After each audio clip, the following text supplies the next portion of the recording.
while being formally registered as a society only in 2019. So we have had a few in-house teaching sessions with many different teachers during that period. But ever since the pandemic, we have gone online, whereby it has given us an opportunity to connect to the rest of India and the whole world at large. And all this has been especially made possible because of the kindness of Tibet House Delhi, and particularly Geshe Dorji Damdullah, who has been consistently encouraging, guiding, and supporting us all along with his great kindness and compassion. So now, before we begin our session, I would like to give this time to Tenzin Domala, our program coordinator from Tibet House, to make a few necessary announcements. Thank you.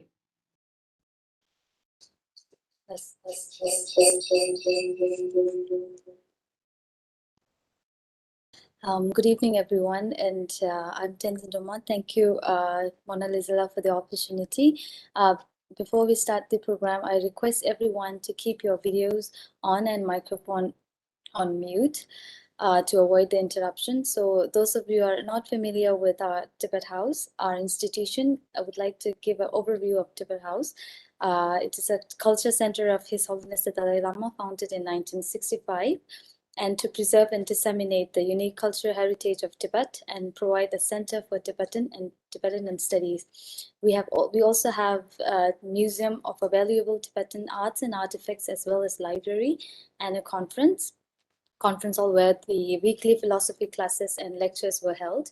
And we also organizes lectures, conferences, exhibition, film screening, and festivities throughout the year. These programs mainly focus on India, Tibetan, and Nalanda Buddhist history, science, religion, philosophy, arts, literature, and culture, where it witnesses to the vital and evolving heritage of Tibetan people.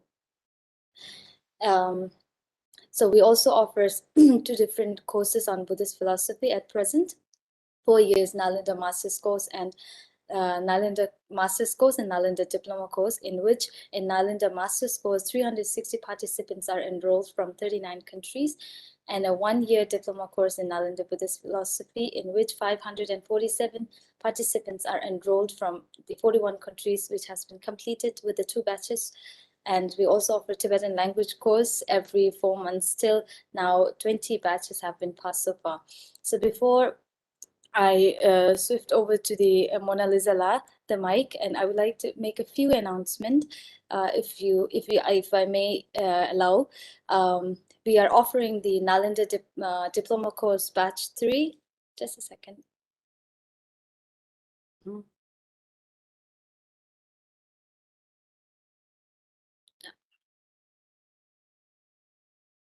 So we are offering the Nalanda Diploma Course Batch 3, and the registration for the Nalanda Diploma Course Batch 3 is open, and it's, the actual class will be held on 1st of August 2021, and the last date for the registration is on 31st August, and the teachings will be in English language. And our teacher will be our director, Geshe Dorji Damdullah, and kindly keep a screenshot of it if you would like to join for our courses. And secondly, we are also organizing the Chogol Tujin, where the Lord Buddha has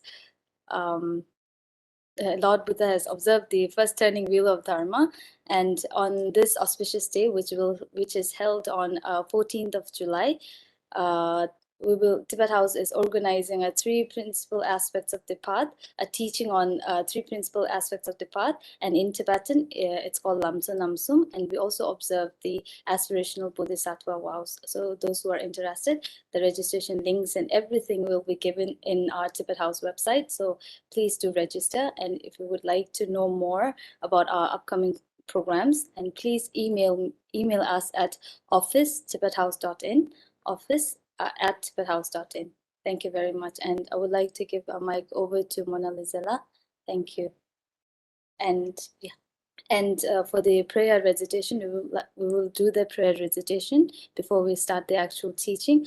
I'd like to request Tenzin Thadanla to kindly lead the prayer. Thank you so much, Domala. And without much delay, I now welcome Geshe for today's teachings. And also, I request the technical team to allow Geshe to take over. Thank you so much.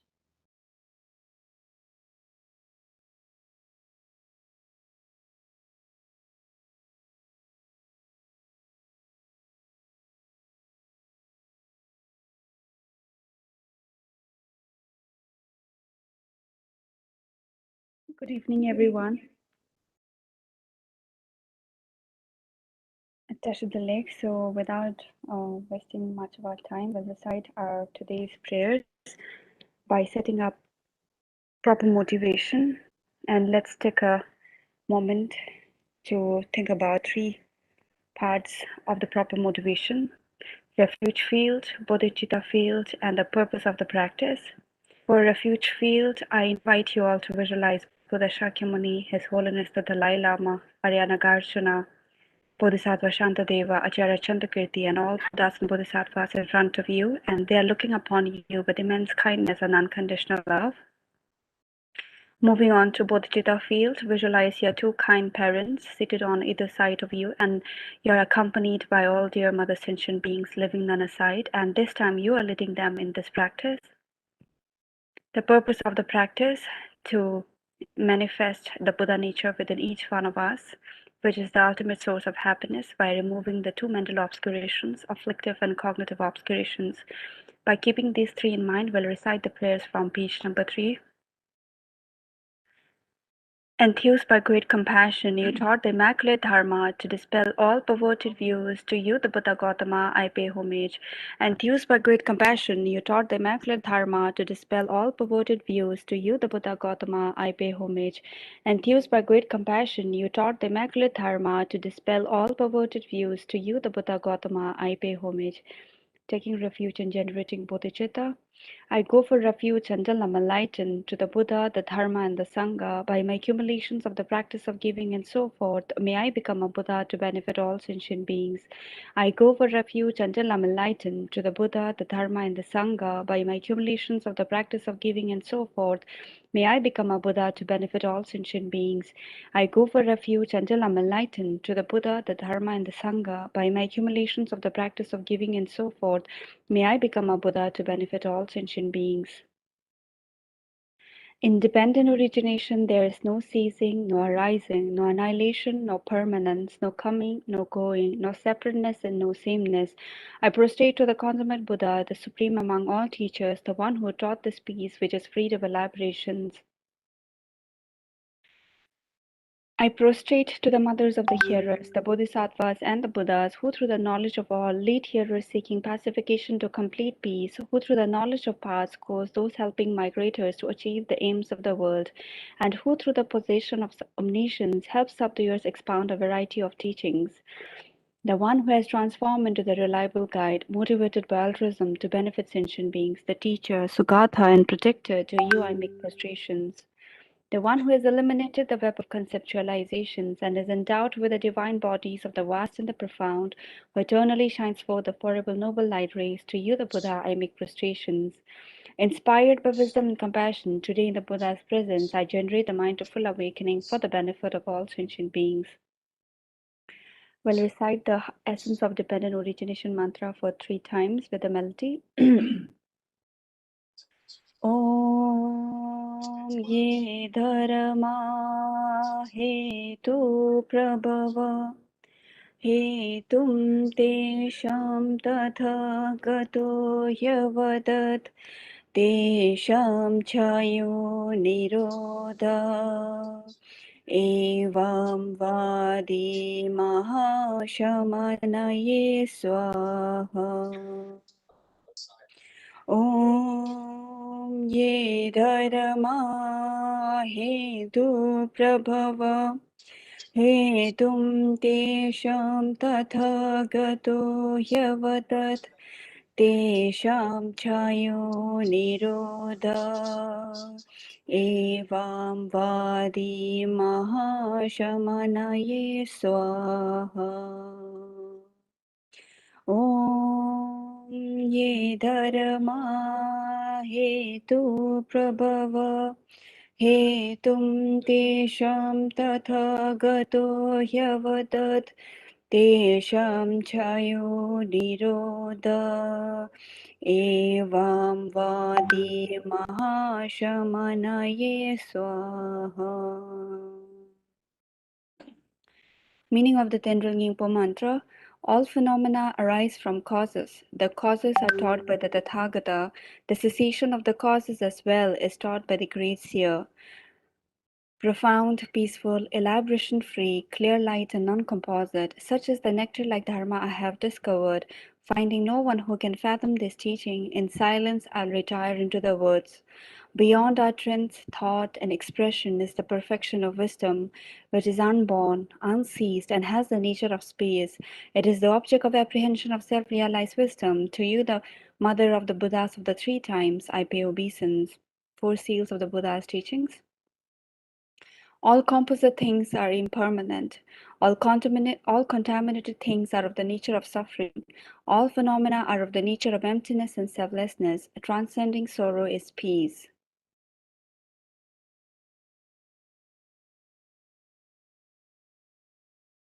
Now we'll recite the Heart Sutra mantra. Tayatha Om Gate Gate Paragate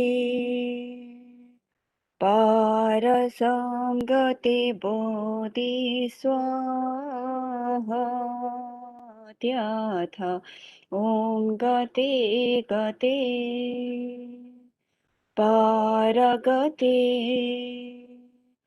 Parasamgate Bodhi Swaha Tyatha Om Gate Gate Paragate Parasamgate Bodhi Swaha Tyatha Om Gate Gate Paragate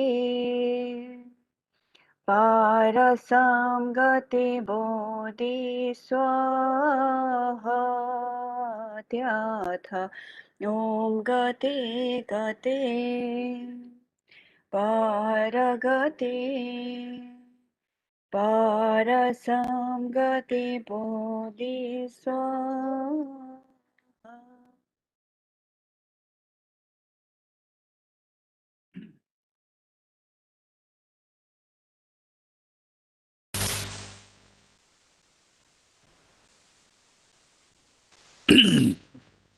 Okay, thank you, Dr. Mona Lisa ji. Thank you so much. And thank you, Tishtumla. Thank you, Situmla. Thank you, Stanson Padula. And thank you, each and every one of you. It's nice to meet again. A continuation of where we left last time, Four Noble Truths. We talked about the 12 cycles or the 12 recitations, 12 recitations split into 3 sets. The first set of the teaching of the Four Noble Truths pertaining to the identification of the Four Noble Truths. And second set of the teaching of the Four Noble Truths pertaining to the practices associated with the Four Noble Truths. And then finally, the teaching on the Four Noble Truths pertaining to the results that one accrue through the practice of the Four Noble Truths. Okay, the first one, identification. Second is the practice. Third one, the result. So we already did the second and the third. What practice to be done related to Four Noble Truths. For those of us, if you are coming here for the first time, or if you do not hear the earlier teaching, then I'd just like to give you a quick overview of what we did earlier. The first set of the teachings on the Four Noble Truths pertaining to identification of the Four Noble Truths is when the Buddha said, this is the truth of the suffering, this is the truth of the cause of suffering, this is the truth of the cessation of suffering, And this is the truth of the path leading to cessation. Just identifying what the Four Noble Truths are. And then the second step pertaining to the practice, the truth of suffering is to be identified. And the truth of the cause of suffering is to be eliminated or eradicated.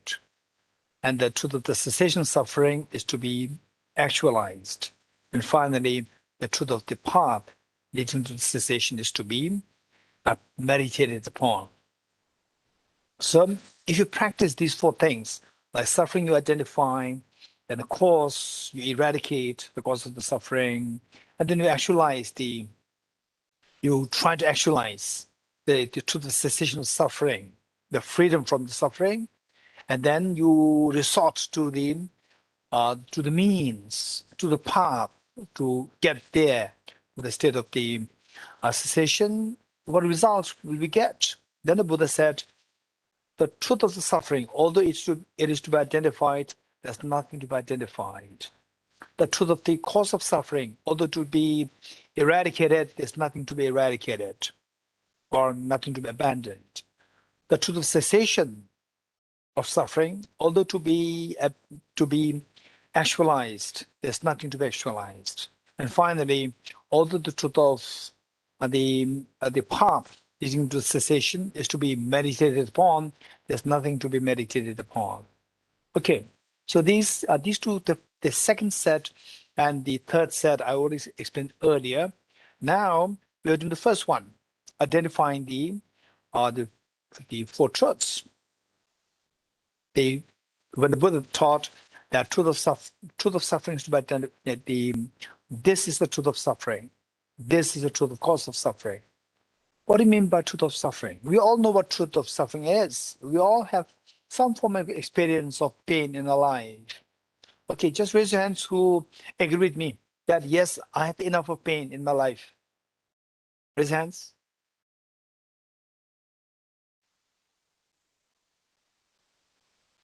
Are you good? Then if this is what what we all have the experience of what the pain is, then why did the Buddha teach the truth of suffering? Why? We already know what suffering is. Okay, this is very important. If somebody were to ask me, what would you advise for a young child, somebody who is just graduating high school, the pertaining to the life? Not because that I'm a wise person, simply because I'm older now. Yeah, I'm already 53 now. So with this 53 years of experience, what advice can I give to this young boy or young girl, age maybe 16, 17, 18? What advice would you give?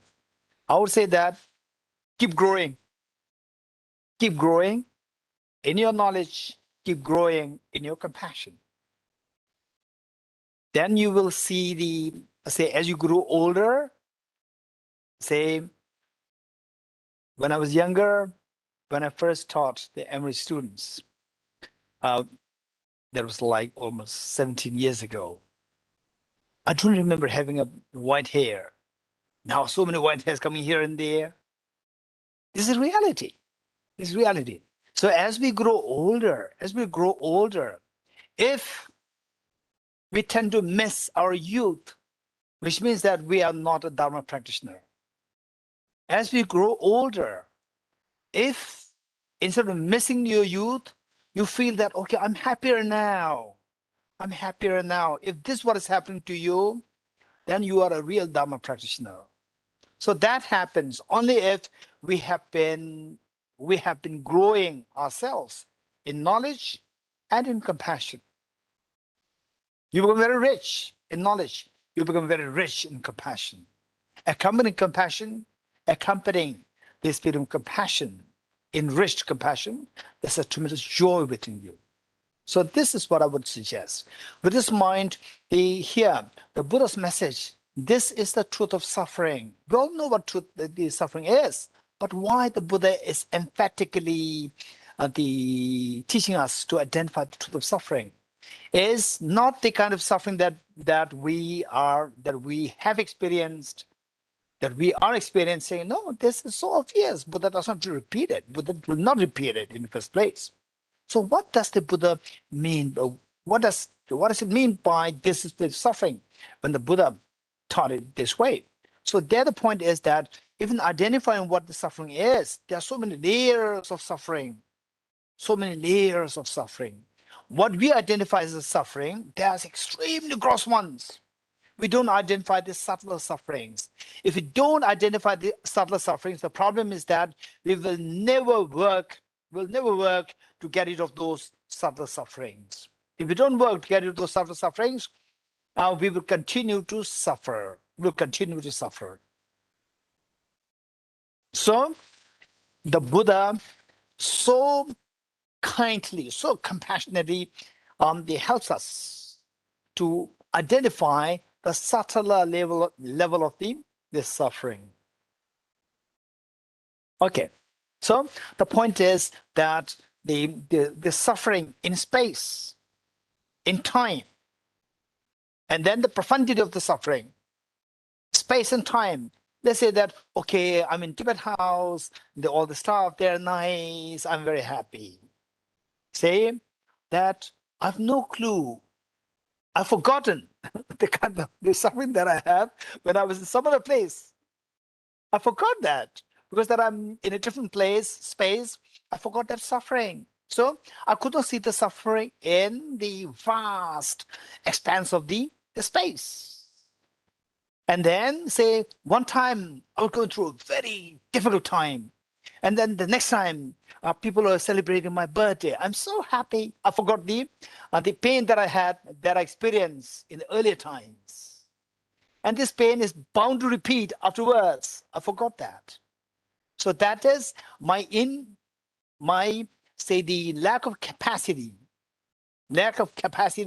to see the reality of suffering in the expanse of the time. And then the third one, the profundity. So what I identify as suffering is so gross. There are subtler levels of suffering. Say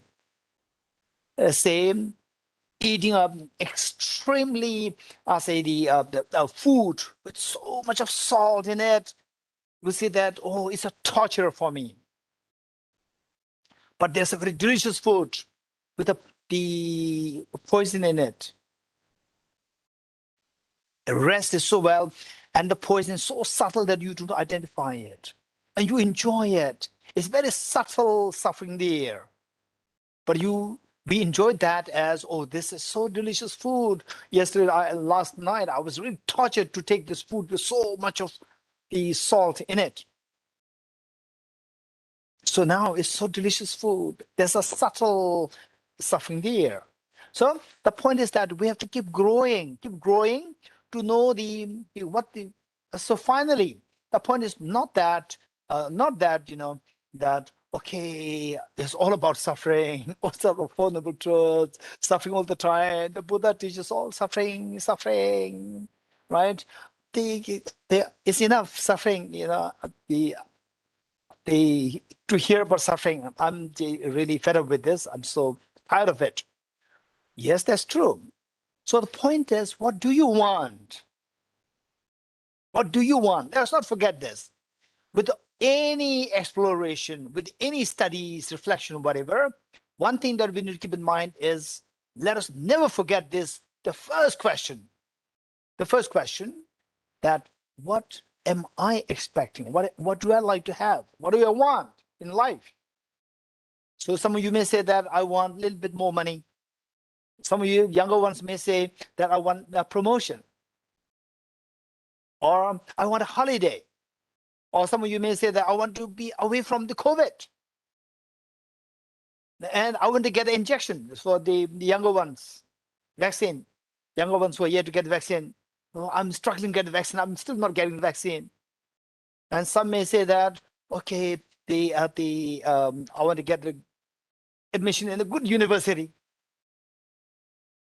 And then the next seems as though like all the answers given, they are so diverse.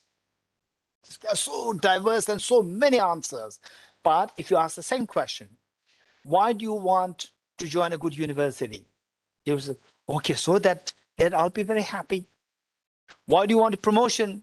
So that I'll be very happy.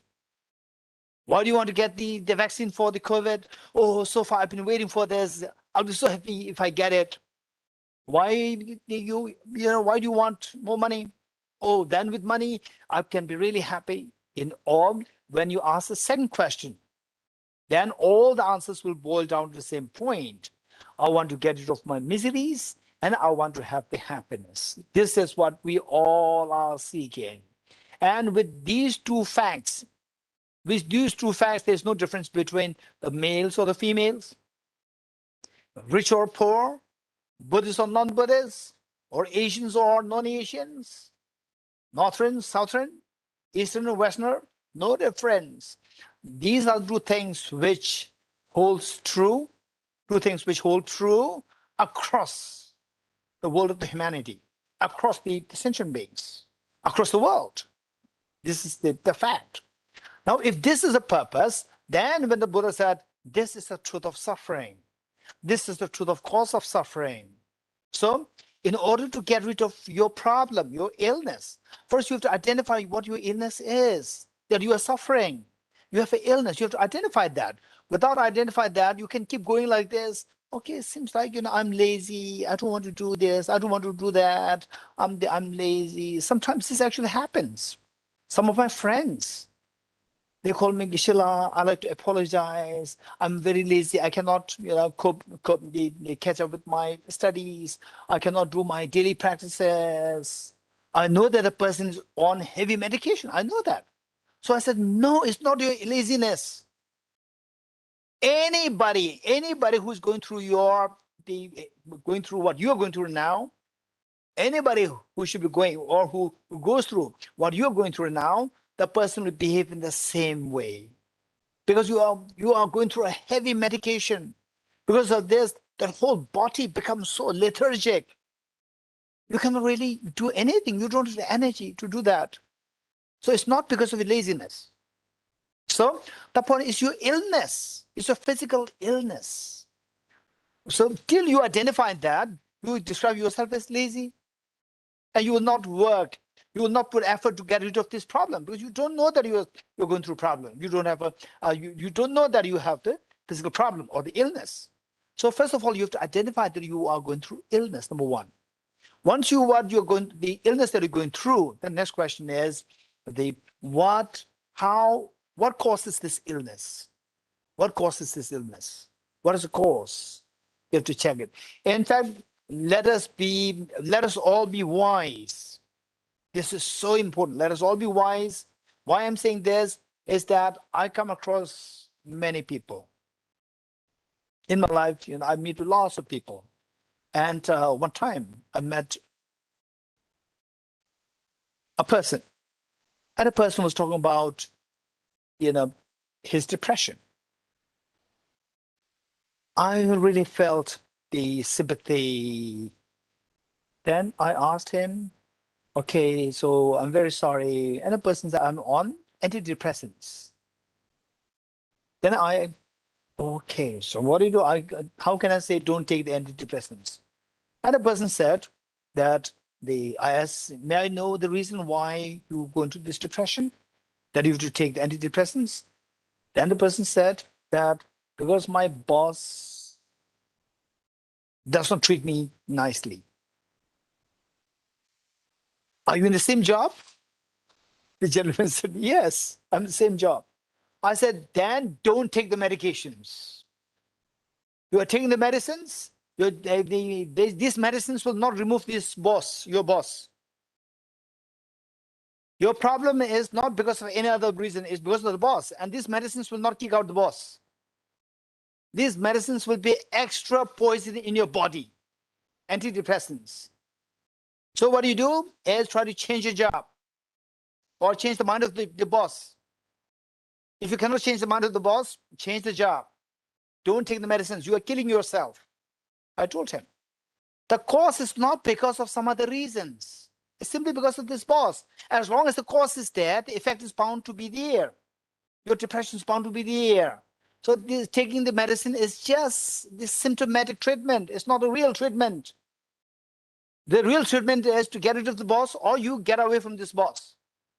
So the point is that we should learn that our problems, they have the respective causes, identify the causes. This is so important. It's for this reason that the Buddha in the Sutra of Dependent Origination, Ye Dharma Hetu Prabhava, all these phenomena arise from their causes. Let us not just learn it. Let us try to apply this in our life. Apply this in our life to see that where our problems are coming from. Even the mundane problems, see what kind of problems, why. Sometimes you unnecessarily, say, in a workplace, your friend, so they say you have a little bit of difficult, tough time at your house. And then you go to your workplace and your friend or the colleague says, good morning. Let's say, good morning, Abelardo.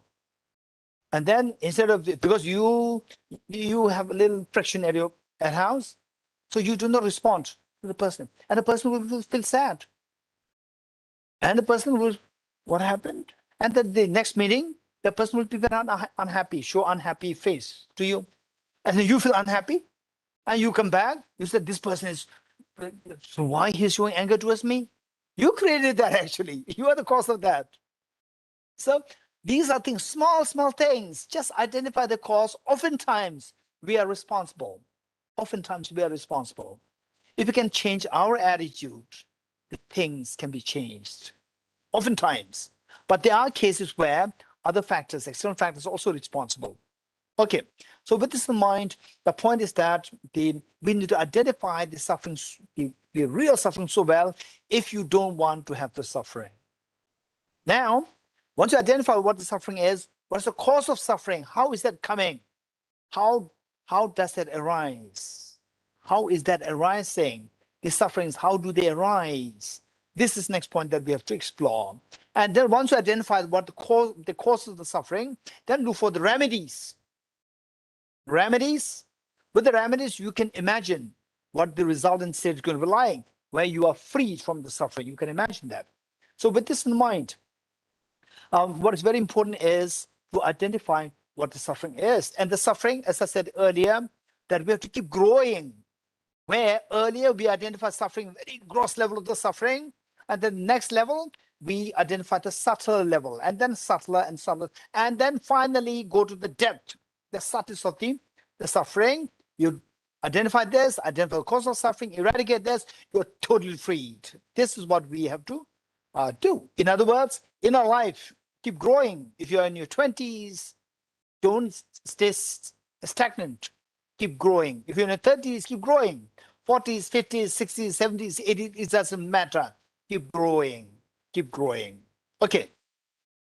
So first of all, let's say they keep growing. This is very important. Why I'm saying this is that when you are age 3 or 4,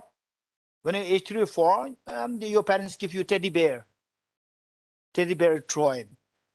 Okay, and then you smile. You are very happy.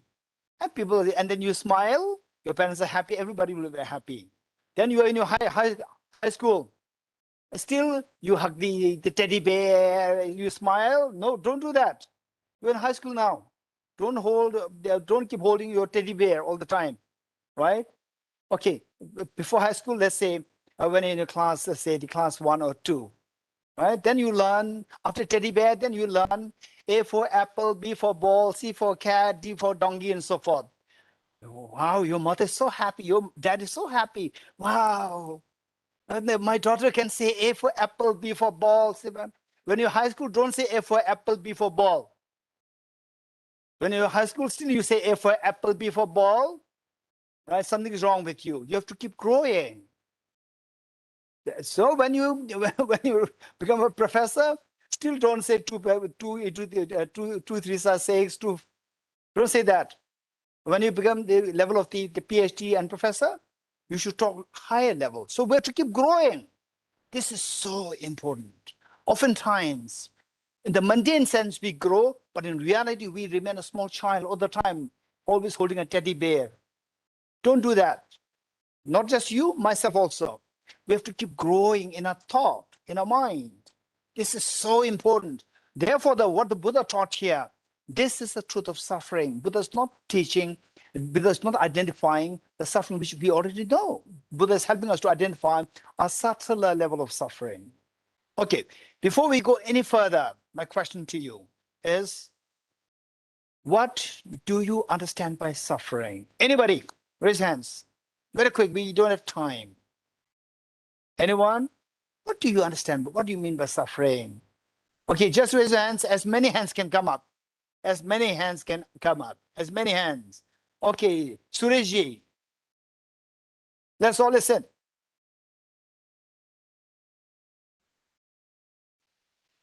Anything which is uneasy for you. Okay, uneasy for you, uneasy, anything which is uneasy for you. Anything which is let's not forget this. Okay, Ruchita's daughter.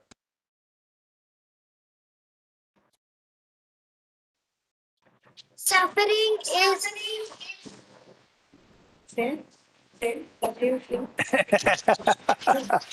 suffering is like Like what? death. Oh, yes, that's true. Yes, yes, yes. Sickness, aging, death. Yes, that's true. That's true. Okay. Thank you. Thank you. Okay. Rajiv ji. Rajiv Dua. Yeah, Geshe. So for me, anything that will not let me achieve peace of mind is suffering for me. Anything? Say it again, please. Will not, yeah, anything that will not let me achieve peace of mind. That will not let me achieve Peace of mind. Okay. Lack of peace of mind. Lack of peace of mind, that is suffering. Okay, that's good. Very good. Anybody else? Anybody else? Okay, Tensi Yutola. Anything which you desire, but you do not get. Okay, say the unquenchable desire, a desire which is not quenched. Okay, Zara. Wanting things to be other than how they are. Okay, that's interesting. Wanting things. Wanting things. Oh, this is like a philosophy, right? For example, I have a headache. I have a headache. So is it suffering or not? Zara? Well, so of course there is the pain of the headache, but also the fact that I don't want the headache. I want it to be different. Okay. Say I have a headache and I don't want this. I want the absence of headache. Right? I want the absence of headache, which is not happening. That is suffering. Okay. In a way, I would say that, okay, Jocelyn. The loss of something precious. I had the happiness and then it's gone. Okay, the loss of something precious. Now, if I can ask the second question to each one of you, you have to think it very seriously. Let's see what Rajiv ji said, that the loss of peace of mind. Loss of peace of mind. How do you identify the peace of mind? Again, peace of mind has various levels. Various levels, right? Various levels. And then they say the wanting something which you don't have, right? Say you have a headache, you want absence of a headache, which you don't have now. So when you want something which you don't have it, this is suffering. What do you mean by what you don't have? For example, let's say that wanting suffering, this want, in other words, want which is not fulfilled. One is which is what Yutola said. And Suresh, what did you say? Things which make you uneasy. Things which make you uneasy. Uneasy. The next question is, what do you mean by what do you identify as uneasy? Again, uneasy has various levels. This is so important for us. Okay. For this, I like to okay. Since we don't have much time, I should be completing the intended topic. For that matter, first I will quickly go through this, and then we'll add to it what is subtler. The first thing is, let me say that how many of you like cheesecake? Raise hands. Okay. Wow. Okay. So those of you who raise your hands, Zara, you like cheesecake? Yes. Okay. When you like cheesecake, is that suffering for you? Is that suffering for you? No, Those who like cheesecake will say that no, it's no way. Okay. This is say cheesecake which you like. That also, Suresh, you like cheesecake? You like? Yes. Okay. Yes, I like. So the cheesecake, does it make unease to you? No.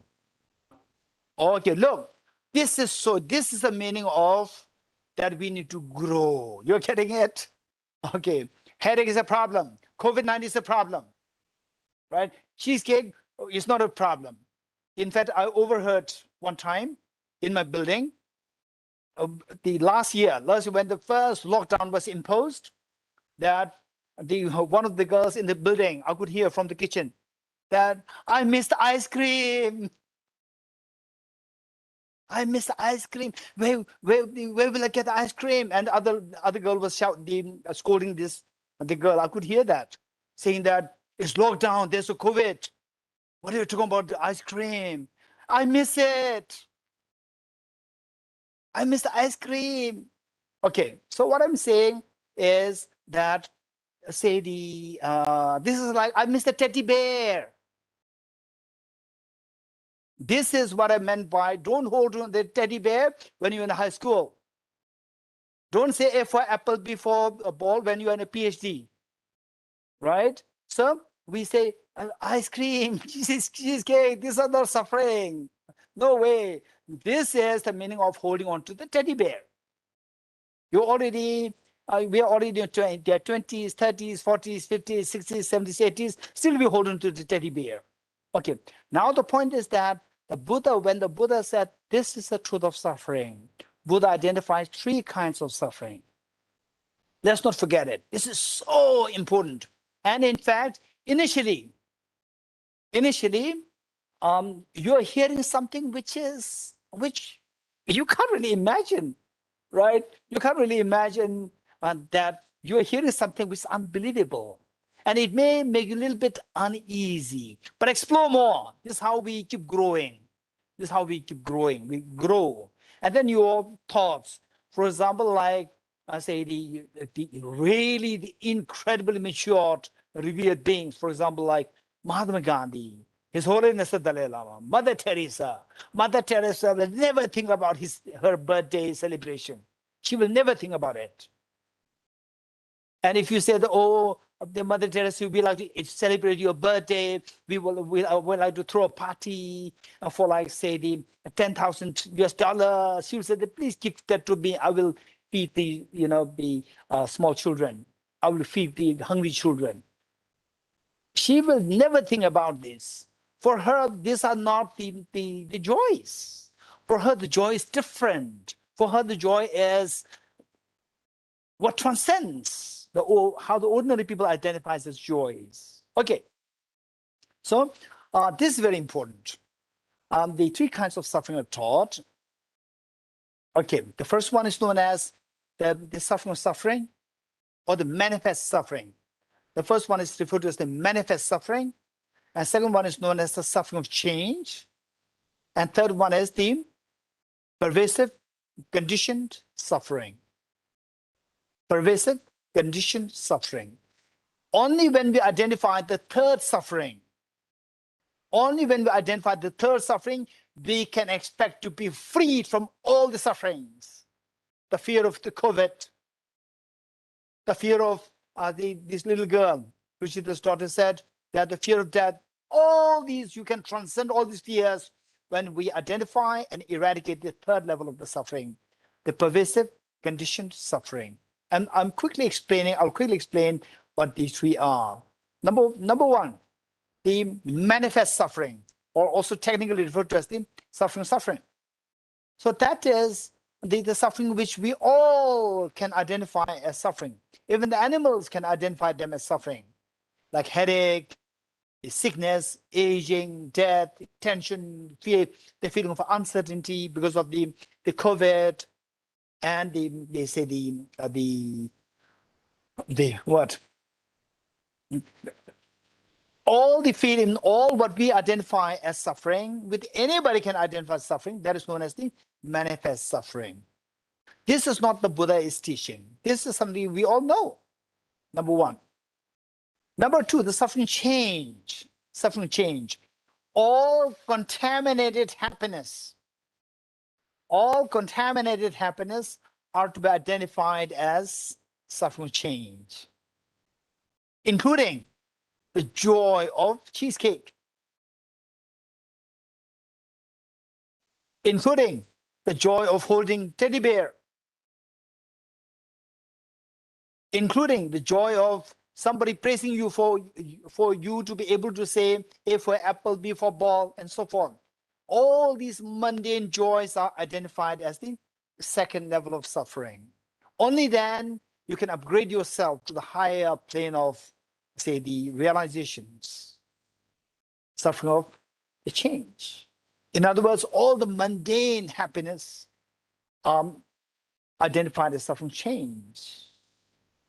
Okay, so what is meant by mundane happiness? We all know what mundane happiness is, including like the joy of the cheesecake. Okay, what's the problem with this? Why is it suffering? I'm sure this is your question. In fact, I remember the Adriana 17 years ago.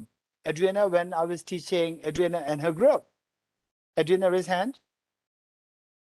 Okay, when I was teaching her and her group from Emory University, we talked about this. I remember it so well. 17 years ago. Then I asked, we talked about the mundane happiness. And then if all these are they are suffering, then say what is happiness? So I said that is a transcendental happiness. And then during the lunch break, she came to me and asked me, Ishala, would you mind explaining what is transcendental happiness? Okay, this is what she asked me 17 years ago. Just imagine. Okay, the point is, in what way are all the mundane happiness, which we know what is mundane happiness? For example, let's say now, Delhi is very hot. It's like 41 degrees centigrade, 42 degrees centigrade. And then without this air conditioner, we will sweat terribly badly. And then now I can feel this breeze because from the aircon, the breeze, there's a very pleasant feeling coming. Even that is a form of suffering. Okay, you may be wondering, for sure you want to know how that is suffering. And not only suffering, it is known as suffering change. How is that suffering? How is that suffering change? Okay, I'm sure many of you are here who already learned about suffering change. Anybody who likes to share with us, what do you understand how the mundane happiness, like enjoying a cheesecake, this is suffering, or suffering change, how? Anybody raise hands very quickly? Very quickly, who already learned about the suffering change? Anybody? And let us listen to them. Okay, Putu Eka Pramutita. Yeah, thank you, Geshe. So maybe when we enjoy the cheesecake and somebody take away the cheesecake, then we feel suddenly we become from happy we become suffer.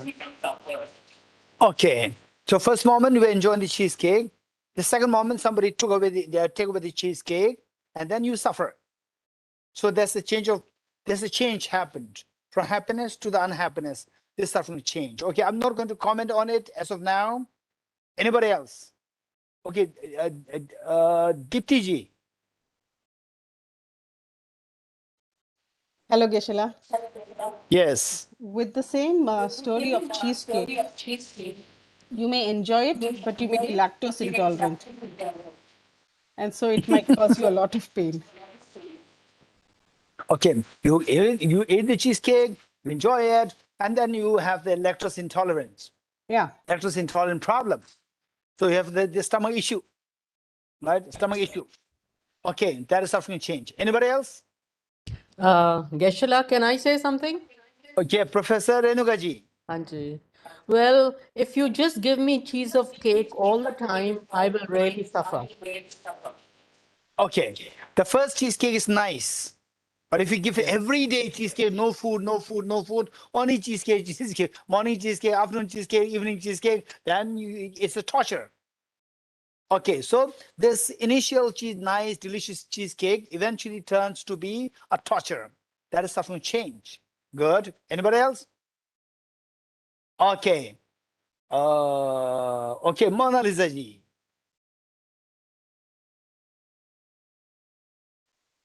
Gishla, I remember during NDC you talked about a day where all my gave me a present, a momo, a plate of sweet. The first momo was very tasty to eat, and also the fourth, the fifth, 10th. But when it was the 30th momo, although it was the same, but it was like I felt like throwing up. It was a very good example of change. Okay, thank you, Dr. Mona Lisa ji. So talking about in fact, what Dr. Mona Lisa ji was exactly said by somebody, I say the mother was attending the Tibetan class, Nalanda master's course. We are learning about all these three kinds of suffering. And then the son was every day with the mother, meaning that the son was hearing what they did, all this teaching happening. And one day the mother, son, the whole family went to restaurant. They were having food. And the first son ordered lots of food, thinking that he could eat a lot. And finally, he ate only a small part, and he left the rest. And the mother said, "You're wasting the food." And the son said, "Now, this food is becoming a suffering change." The son told the mother. Mother was attending the class. Son was not attending the class. You're just overhearing this through the recording, through the video that the mother was watching. And the mother could not say anything because this is what she learned. This is something changed. Okay, good. Now there's one nuanced question here.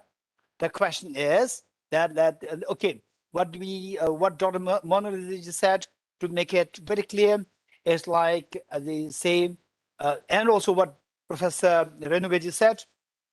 Let's say, I'm sure many of you know what Momo is. And I'm sure many of you like Momo also. Raise hands, those who like Momos. Okay, many of you. And how many of you don't know what Momo is? Raise your hand. How many of you don't know what Momo is? Okay, almost no one. Okay, there's one. If you don't know what Momo is, you must ask those people who has glow in their face to hear the word Momo. You ask them what Momo is, right? Okay. The Momo is a dumpling. Dumpling, particularly the I don't really encourage people to go for non-veg momos. I encourage people to go for veg momos.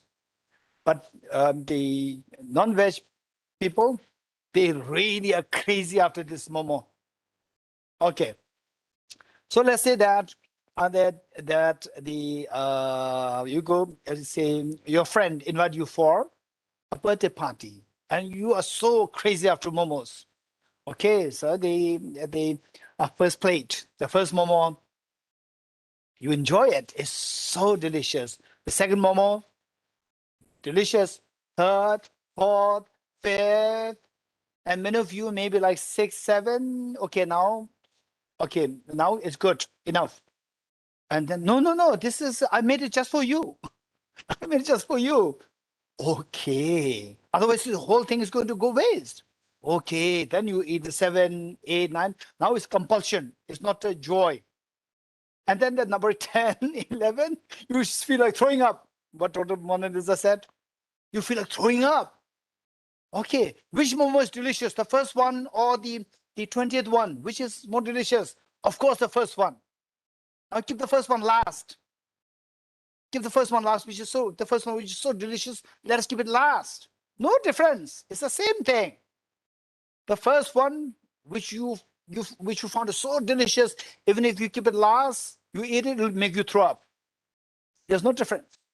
Now my question, the nuanced question, all of you, this is so important. Oftentimes, many of the teachers, they describe the suffering of change as what you experience initially as happiness will eventually change into suffering. Okay, this is, in a way, is fine, but there's a question there. With this question, then it'll make you to grow further. The question is that which is the suffering of change? The first moment or the second moment? The first moment, you are having the first piece of momo, which is the enjoyable, and that the next moment it turns into suffering. Which one? The first one is the suffering change, or the second one is suffering change? Adriana? Both. Okay, Adriana says that both are suffering. Abelardo?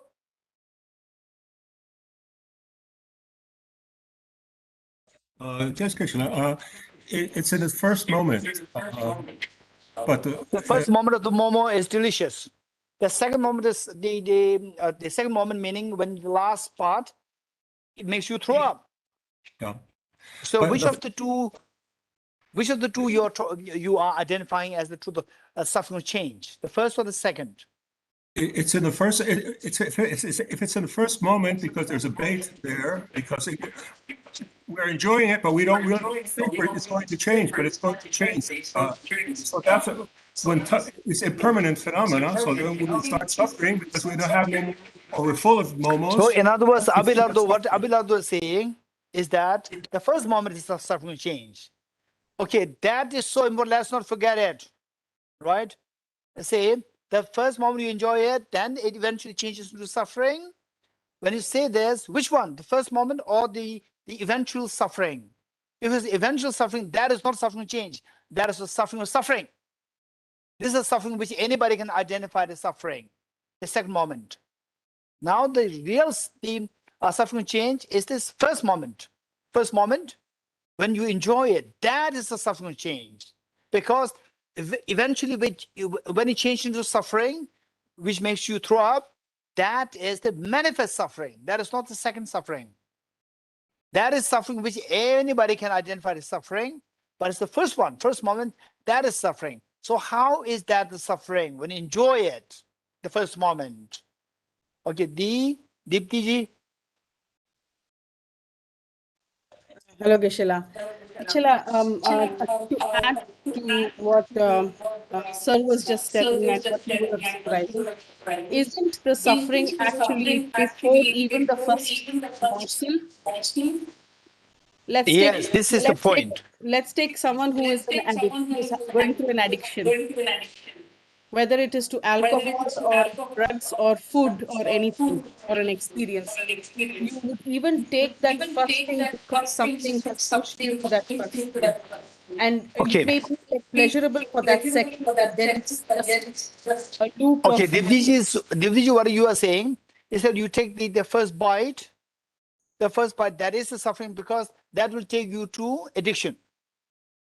Is what he's saying? I'm saying even before the first bite, the thought is the suffering. That is that you should have it when I feel is the suffering. Oh, which means that every day we are, okay, I should have my breakfast. Even that is the suffering. Okay, I should give the answer. That is also suffering. Okay, so let's see. This is very important. Given that we don't have much time, let me be very straight here. Say the first moment when you enjoy, that is the suffering change. The second moment when it already changed to suffering, that is manifest suffering. This is not the suffering change. The first moment when you're enjoying, that is suffering. How is that the suffering? This is the question. This, if we don't identify that is suffering, then the next moment is suffering. This is not what the Buddha taught as the suffering. So the first moment when you're enjoying, that is suffering. How? This is so important. And of course, this is not easy, but at the same time, it's very important. The first moment, okay, we talk about the bait. What is meant by bait? Bait is a food which is to trap the fish. A bait, a food to trap the fish, or the food to trap the mouse, to trap the wild animals. That's a bait. So bait, if the bait is not delicious, then no fish will come. The bait must be very delicious so that fish can come, right? This is how the fish is caught. So the point is that what is bait? If I say a delicious food, is that suffering? You will say no. What about the bait? A delicious bait, is that suffering? You will say yes, it is suffering. How many agree with me? Raise hands. A delicious bait. If I use the word bait, the moment you hear the word bait, it scares you. Okay, I should not be close there. That's a trap. But bait, by the very definition, it must be delicious. If it is not delicious, it will not trap you. So therefore, the point is that all the mundane happiness, which we identify as happiness, they actually bait. In what way is a bait? This next question. If it is bait, yes, it's very scary, then there's suffering. But in what way it is bait? Okay. Where are we? We are in samsara. Samsara. And what is the samsara like? Whether you are rich, poor, young, old, Easterner, Westerner, Buddhist, non-Buddhist, we all share some traits in common. Same sickness, aging, death, tension, depression, with the COVID, uncertainty feeling, so much of fear. So these are things which are the common features of all, whether you are a believer of God, whether you're a believer of Buddha, whether you are a non-believer, whether you're male, female, these are the realities which is universal for all. These are the realities. And okay, and particularly if you think very seriously of the unfortunate things that happen to you, tragedies that happen to you, if you think about this, in fact, do you agree with me or not? I'm sure you will all agree with me that one moment of a severe tragedy is good enough to nullify all the past experiences of the celebrations, the festivities, birthday parties, the merriments, and so forth. One moment of tragedy is good enough to just let you feel the whole life is hollow and meaningless. How many agree with me? Raise hands.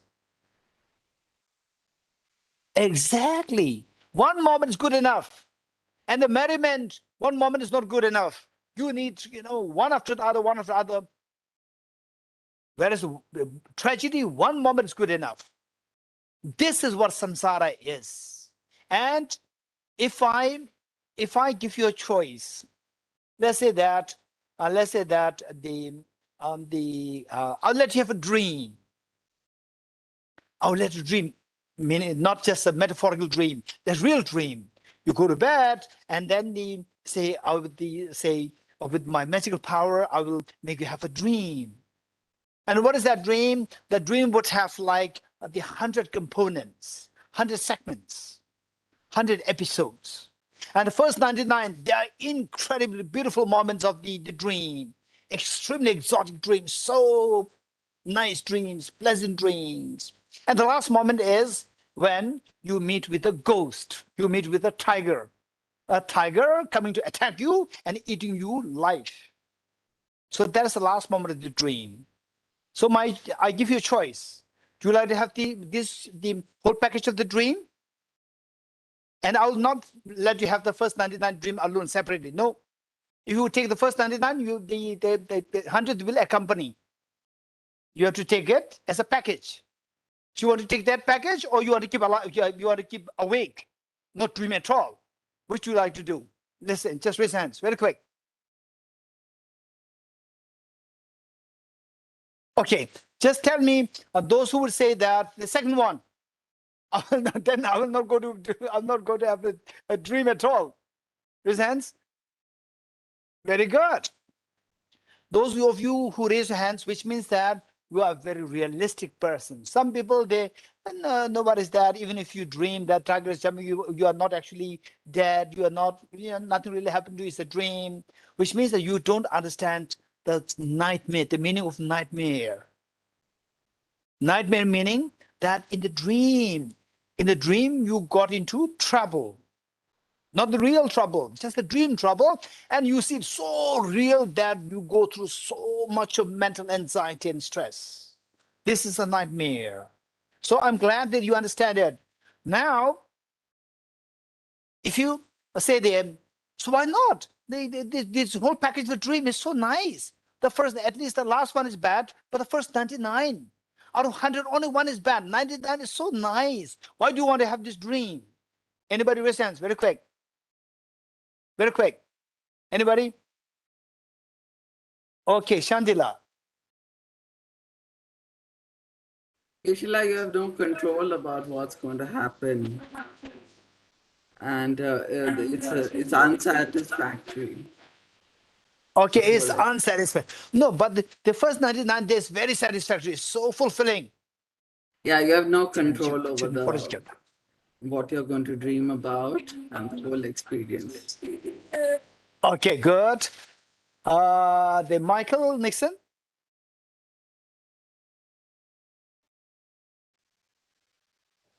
I think you have to sleep, right? And if a dream comes, well, it comes. But sleep is necessary. If you don't sleep, that'll be No, what I'm saying is suffering. that, Michael, what I'm saying is that, say you go to sleep. Let's say that I'm just creating a scenario where I have the power to manipulate your dream. You go sleep, not sleep is in your hand. Once you fall asleep, then the dream is in my hand. You're getting it? And then I create 100 episodes. First 99, they are so wonderful. You are flying in the air, everything, right? And then the 100th one, the last piece was very scary. So the whole package, do you like to have this dream or not? Most of you said no. Okay, this is one thing. The next thing that I'd like to share with all of you, given that we don't have much time, is the next thing that I'd like to share with you is that, let's say 3 episodes.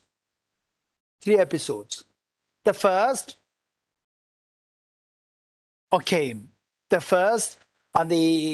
have in the dream. The first episode is that you go for a picnic with your family. The picnic, after all this, and then just imagine that in the dream that the what is that? WHO declares the whole world as pandemic free now, right? Pandemic free, and then the whole country, all the countries, they agreed with the WHO, not just involuntarily. That they know that they're very confident that that is happening in the dream. And then, now family, we go for a picnic, the first moment. So enjoyable. The next moment, you see somebody collapsing here and there in the picnic. This is exactly what happened in Wuhan, right? No COVID, and suddenly you see people collapsing in the street here and there, here and there. Imagine that in the dream, this is what is happening, right? And then you started to doubt that this must be COVID now. Again, COVID flaring up. Number 2. Then number three, your president or the prime minister comes and says, don't worry, it's COVID free, right? And these are not because of the COVID, this is because of some other reasons, whatever reason. And he's able to prove that, he or she is able to prove that. So the first one, so enjoyable. Second moment, you see people die, it must be COVID. And third moment, it's proven that these are because of their personal illnesses, not because of the COVID. Again, you feel so free. Okay, and then the next moment, number four is that you collapse. You collapse. Now there's a danger that you may die. Okay, 4 moments. And you think that now I'm done. I'm done. And when you say I'm done, your mother wakes you up. Okay, tell me, of the 5 episodes, tell me which do you like the most? If I give you the choice, the first one, which is so enjoyable, the family gathering for picnic. Number 2, quite scary to see people. Number 3 is pleasant, where, oh no, don't worry, it's not the COVID, it's because of the personal illnesses. Number 4, you yourself go through this problem. Number 5, your mother wakes you up. Okay, quick, somebody tell me which of the 5 you like, which you prefer. The last one. Okay, all of you are also showing number 5. How many you agree with those of who pointed number 5? Okay, very good. My question to you, this is very important. Why not number 1? Number 1 is very pleasant. Why not? Why not number 1? Very quick. Anybody? Anyone? Why not number 1? Number 1 is very pleasant. Huh? Because it's not real. Because it is who you illusory. are? Tenji, you told us he said it's not real. It's not real. No, it doesn't matter. We know the movie is not real. Still, we go enjoy it. Right? We know the movie is not real, but still we go and enjoy it. So what's wrong to enjoy it? It's beautiful. Okay, Digila. Yes, Digila. Unmute. I think the first moment is it's a momentary. It's followed by unpleasant experience. It's momentary, number 1, and then what? It's followed by unpleasant experience. It's followed by. After. Okay, it's followed by, but it's a matter. What follows is a different story. But the first one is beautiful, right? First moment is very pleasant. What follows? That's a different story. I'm not talking about what follows. I'm talking about the first one. Okay. Okay. Okay. Adriana? It's suffering of change, just like the cheesecake. The first moment.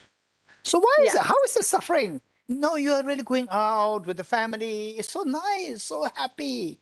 What's the problem with the first one? Abelardo?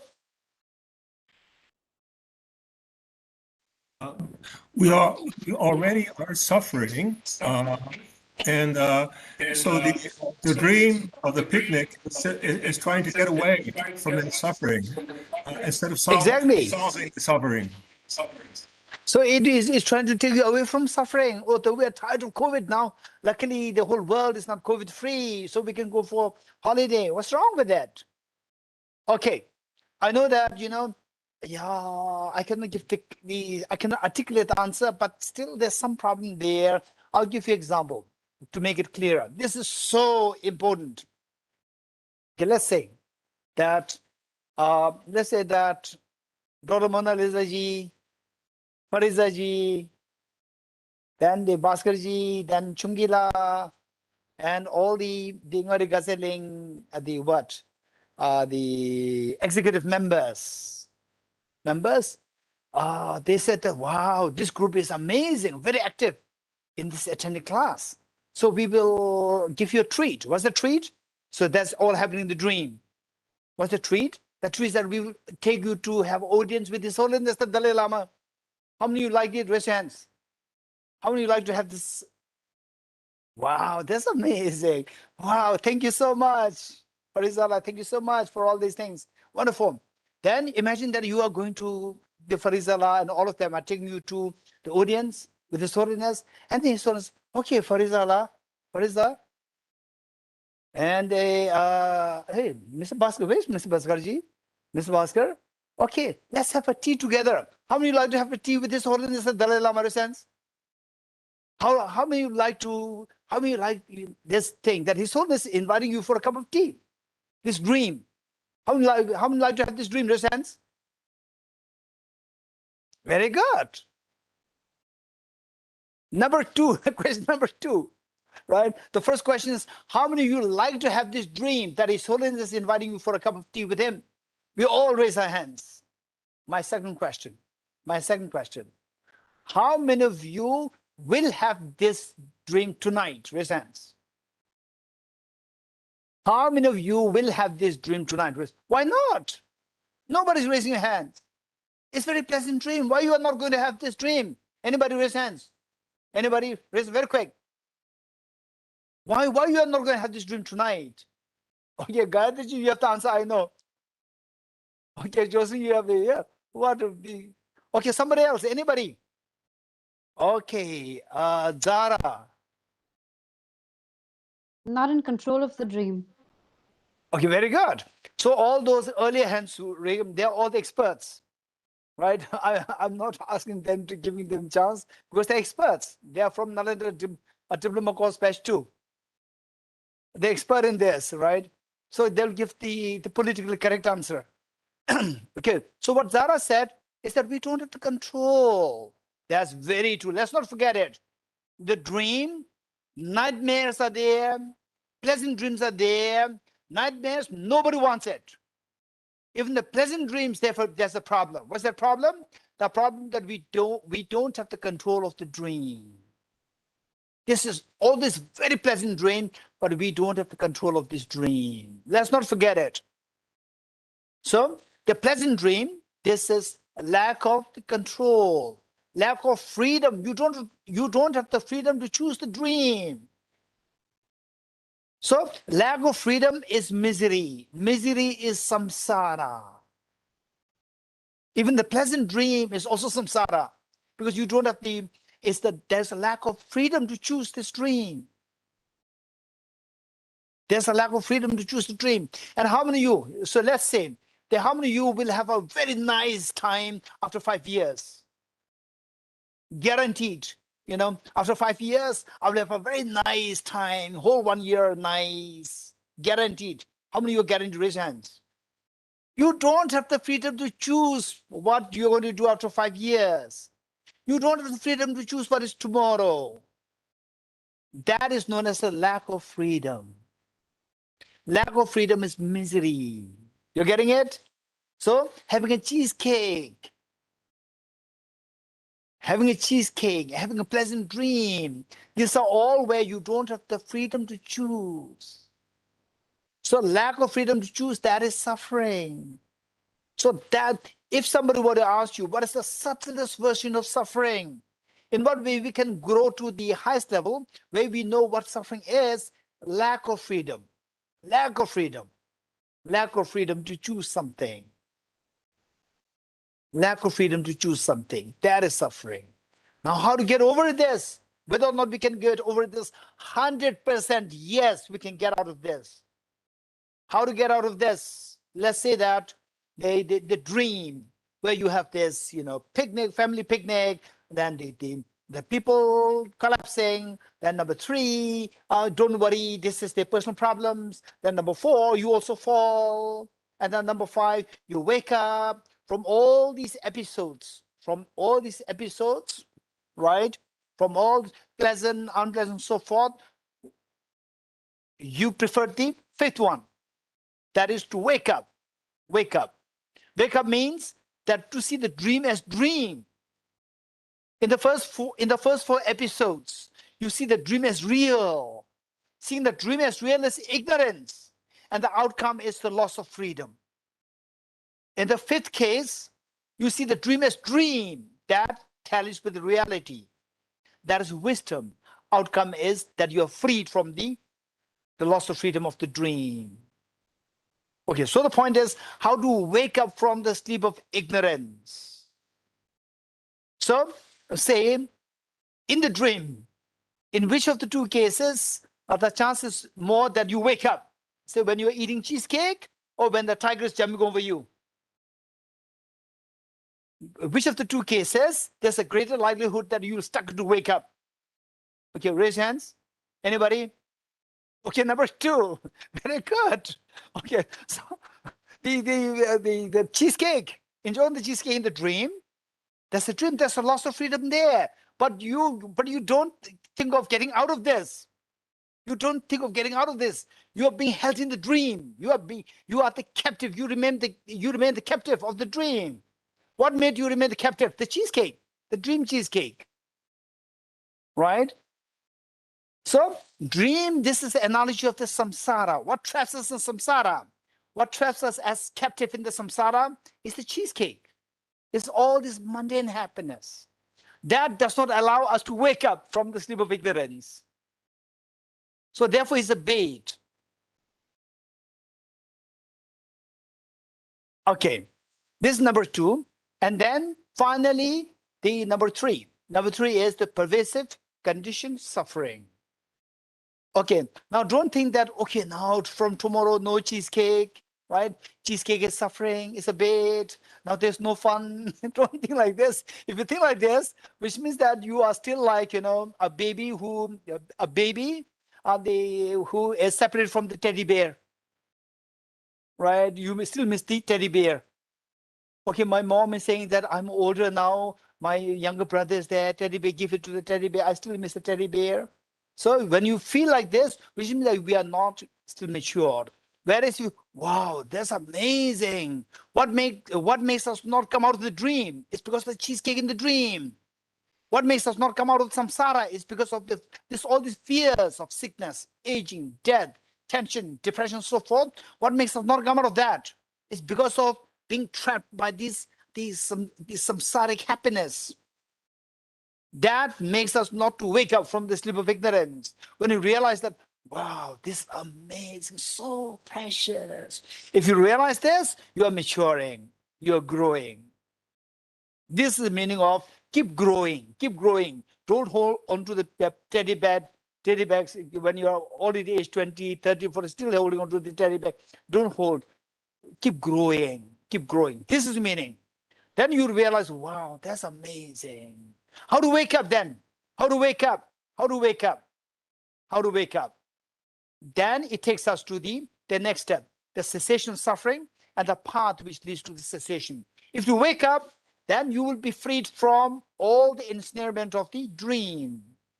None of the contents of the dream can affect you. You're freed. You're free. That is the truth of the cessation of suffering. And how to do that? Wake up. How to wake up? What is the difference between the dream and what is non-dream? The dream is, in the dream, what's the difference between being in the dream and outside the dream? In the dream, you see the dream as real. That is ignorance. And when you wake up, when you get the freedom from the dream, at that point you see the dream as dream. That is wisdom. So, seeing the dream as real, and when you wake up, seeing the dream as dream, means that the dream is coming from my mind. I don't have to be afraid of the external, whatever is happening, nasty things happening in the dream. They're all just my mental creation. They're all subjective, coming from the subject. In the dream, you see them as real from the object. In the dream, you see them as objectively real.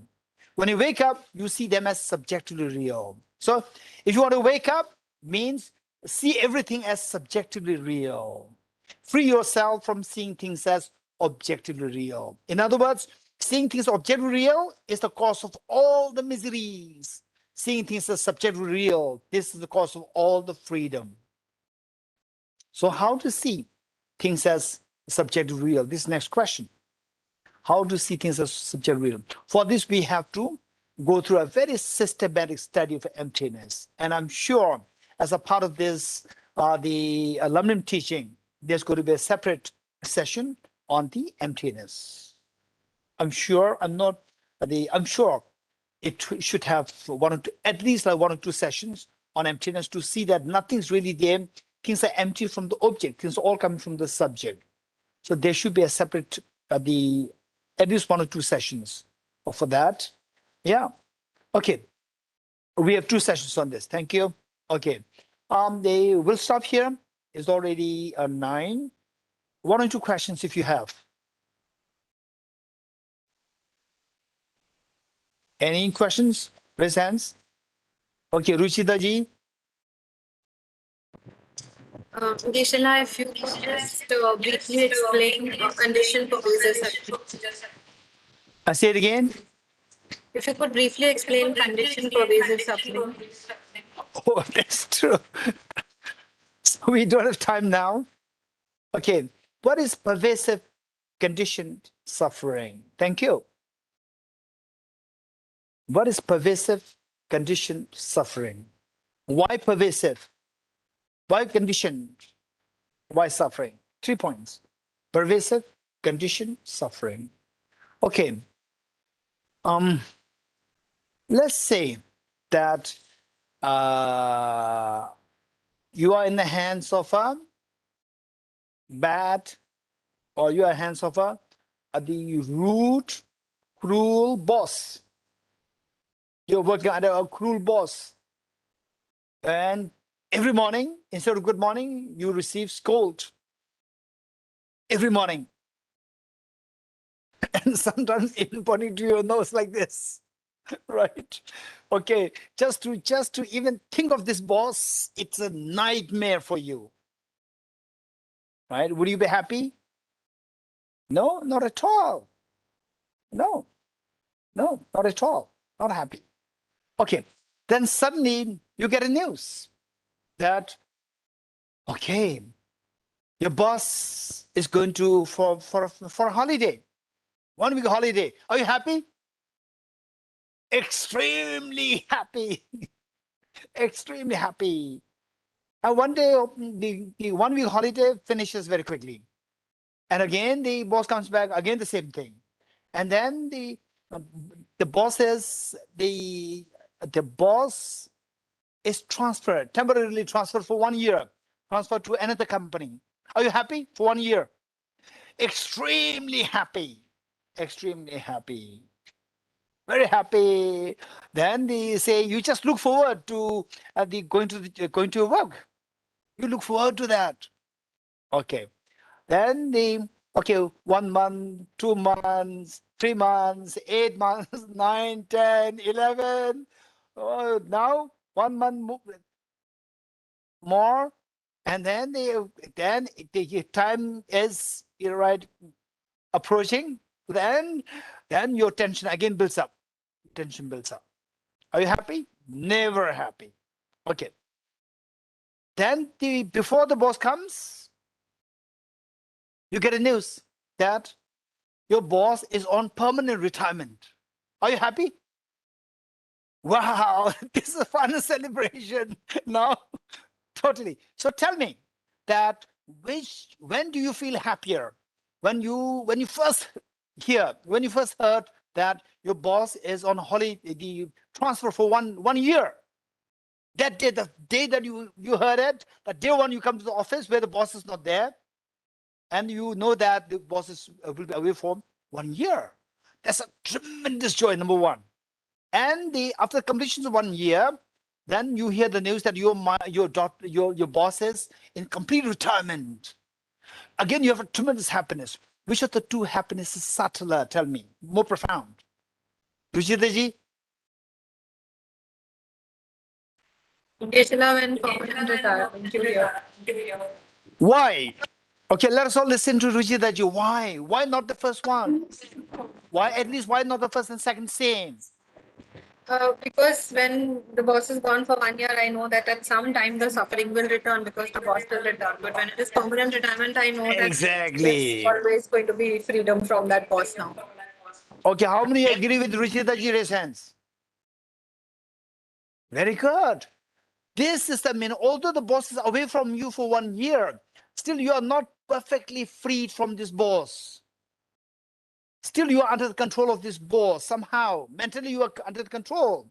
That you don't get that ease as much as the ease that you got when you heard that your boss is on permanent retirement.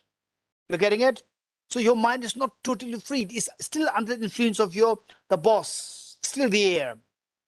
So that we are under the control of a very bad boss, the boss of afflictions and then the contaminated karmas.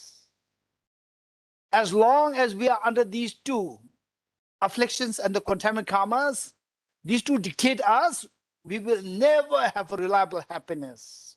We have to let these two get a permanent retirement. contaminant karmas and afflictions. We have to let them, these two have permanent retirement so that you will have the wow, the total freedom. That is nirvana. Okay, now, what is pervasive conditioned suffering? The fact that we are under the control, in other words, the fact that we are under the control of the afflictions and the contaminated karmas is the pervasive conditioned suffering. The fact that we are under the control of the contaminated karmas and afflictions is the pervasive conditioned suffering, number one.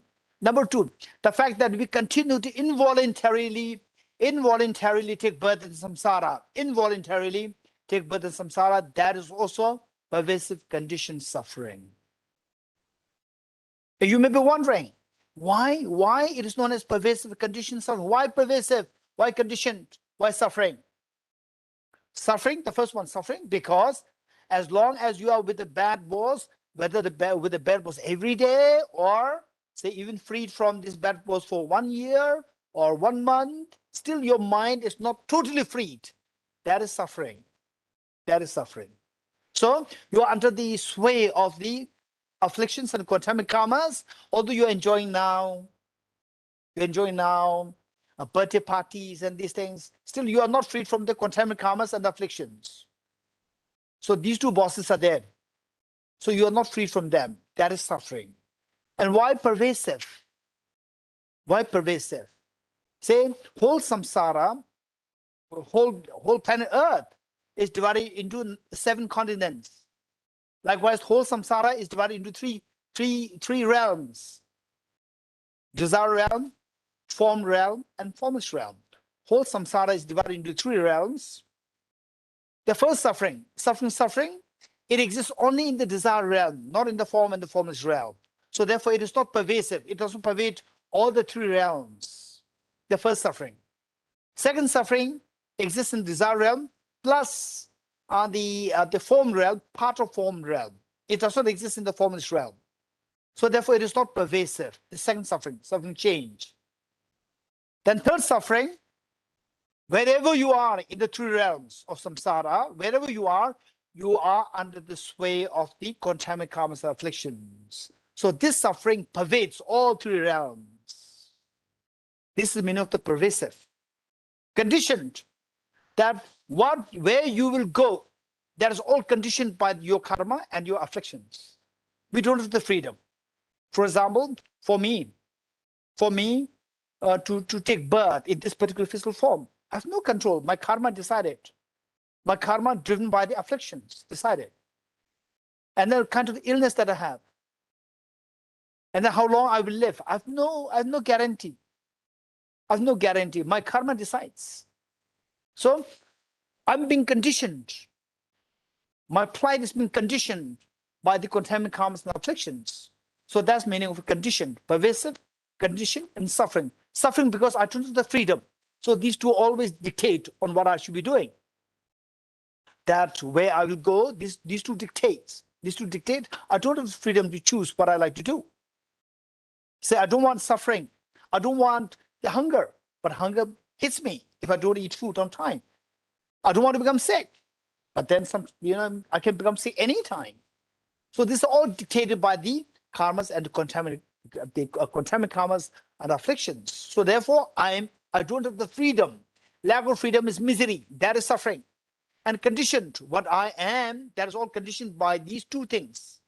And then the pervasive, because this reality that we are under the sway of these 2 horrible bosses. So that holds true in all the 3 realms. It pervades in all the 3 realms. So being under the sway of contaminated karmas and afflictions, that is known as the pervasive conditioned suffering. And if we really want to get out of samsara completely, what should we do? We should really get out of these. We should exterminate these 2 bosses. We should exterminate these 2 demons, self-group, the contaminated karmas and the afflictions. We have to exterminate these 2 so that we will gain the total freedom. That is when you get out of samsara, we wake up fully from the sleep of ignorance. So the point is how to wake up. How to wake up so that we don't fall prey to these 2 demons.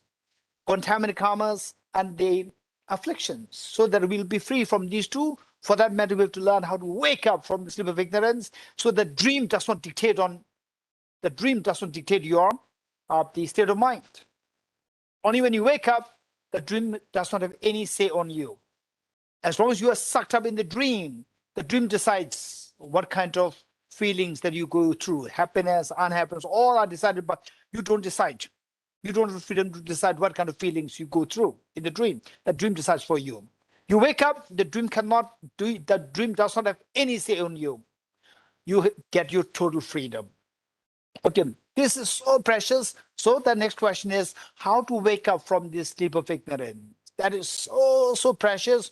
And if you were to ask me, what is the meaning of life? What's the final meaning? What should I be doing? The real meaning out of my life, two things.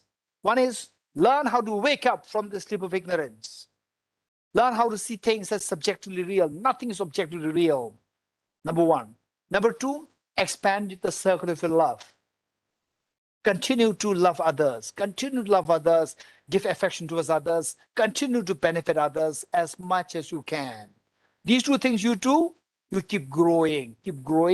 And as you grow older, you become a happier person. Okay.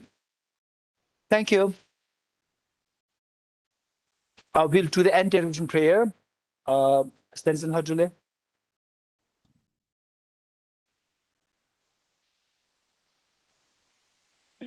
Additional dedication prayers. In the land encircled by snow mountains, you are the source of all happiness and good, all-powerful, transcendent and Gyatso, please remain until samsara ends. Just as the brave Manjushri and Samanthabhadra too realize things as they are, also I dedicate all these merits in the best way that I may follow their perfect example. I dedicate all these roots of virtue with the dedication praised as the best by all the Buddhas who appeared in the 3 times, so that I might perform the noble Bodhisattva's deeds. Chanchu sem cho rinpoche ma ke pa na ke gyurche ke wa nyam pa me pa ya kone kondu pe war sho. May the Supreme Bodhichitta that has not arisen arise and grow, and may that which has arisen not diminish but increase forevermore. As long as space remains, as long as sentient beings remain, until then may I too remain to dispel the miseries of the world. Due to the merits of this virtuous actions, may I quickly attain the state of a Guru Buddha and lead all beings without exception into that enlightened state. I dedicate the merit thus gathered towards the realization of the deeds and the prayers of all Buddhas and Bodhisattvas of the 3 times, and to the upholding of Dharma of teaching and realization. May I, in all life, through the force of this merit, never separate from the 4 wheels of the Mahayana vehicle, and accomplish all the stages of the path, renunciation, bodhicitta, perfect view, and the 2 stages. With the wish to free all beings, I shall always go for refuge to the Buddha, Dharma, and Sangha until I reach full enlightenment. May the poor find wealth, those weak with sorrow find joy. May the forlorn find new hope, constant happiness, and prosperity. May all who are sick and ill quickly be freed from their illness, and may every disease in the world never occur again. May the frightened cease to be afraid, and those bound be freed. May the powerless find power, and may people think of benefiting one another. By the merits I have accumulated, may every single being abandon all forms of wrongdoing and perpetually engage in virtue. May they never be parted from the mind of Bodhichitta, and may they always engage in the Bodhisattva's conduct. May they be carefought by the Buddhas and relinquish the actions of devils. May no living creature ever suffer, commit wrong, or ever fall ill. May no one be afraid or belittled, or their minds be ever depressed. May all the pains of living creatures ripen solely upon myself, and through the might of the Bodhisattva Sangha, may all beings experience happiness. Having dispelled all inner and outer obstacles and downfalls such as poverty, despair, oppression, cruelty, epidemics, and natural disasters due to environmental degradation, may all beings forever enjoy the glory of peace and happiness. Inspired by wisdom and compassion, today in the Buddha's presence, I generate the mind of full awakening for the benefit of all sentient beings. I go for refuge to the triple gem. I confess the negativities individually. I rejoice in the virtues of all the beings. I hold the precious Buddhahood in my heart. By the power of practicing and supplicating to you, may all be free from sickness, poverty, and conflicts, and may Dharma and the auspiciousness proliferate in all the places where we abide. The path of the union of emptiness and compassion is lucidly explained by the protector of both the Dharma and the beings of the land of snows. You are the lotus holder, Tenzin Gyatso. We supplicate you that your wishes are fulfilled spontaneously. May the operations of evil thoughts and deeds of the negative forces of humans and non-humans who harbor malice to perverted prayers against the teachings of the Buddhas be totally vanquished through the power of the truth of the three jewels. By the dependent realization of profound suchness of appearance and emptiness, together with the great force of great compassion and the three jewels and the power of the truth and the virtue of infallible law of karmas and their fruits, may this truthful prayer of ours be unhindered and quickly fulfilled. May the teaching of this beneficent one till the world's ends be unshaken by the winds of evil thoughts. May it always be met by innumerable beings who find conviction in the teacher by understanding the teaching's true nature. May I never falter even for an instant to uphold the excellent way of the sage, which illuminates the principle of dependent origination through all my births, even giving away my body and life. May I spend day and night carefully by reflecting by what means can I enhance this teaching achieved by the Supreme Savior through strenuous efforts over countless eons. In all my lives, never separated from perfect gurus, may I enjoy the magnificent dharma by completing the qualities of the stages and the paths, and may I quickly attain the state of Vajradhara. Throughout my future lifetimes, may I always be guided by Arya Manjushri and be able to uphold the Dharma in general and the teachings on dependent origination in particular, even at the cost of my life. Heart Sutra Mantra. Tyatha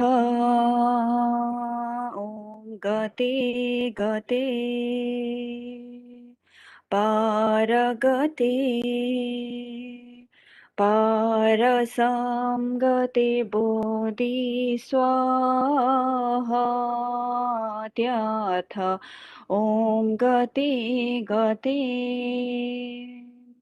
Paragate Parasamgate Bodhi Swaha Tyatha Om Gate Gate Paragate Parasamgate Bodhi Swaha. Thank you, Venerable Geshe. Thank you, Ngarak Katsaling team. And thank you, all of you. See you all next time. Good night. Thank you, Geshe. Thank you, Geshe. Thank you, Geshe-la. Thank you, Geshe-la. Thank you, everyone. Thank you. Geshe-la. Thank you, everyone. Thank you, Thank you, everyone. Stanzila. Good night. Good night, everyone.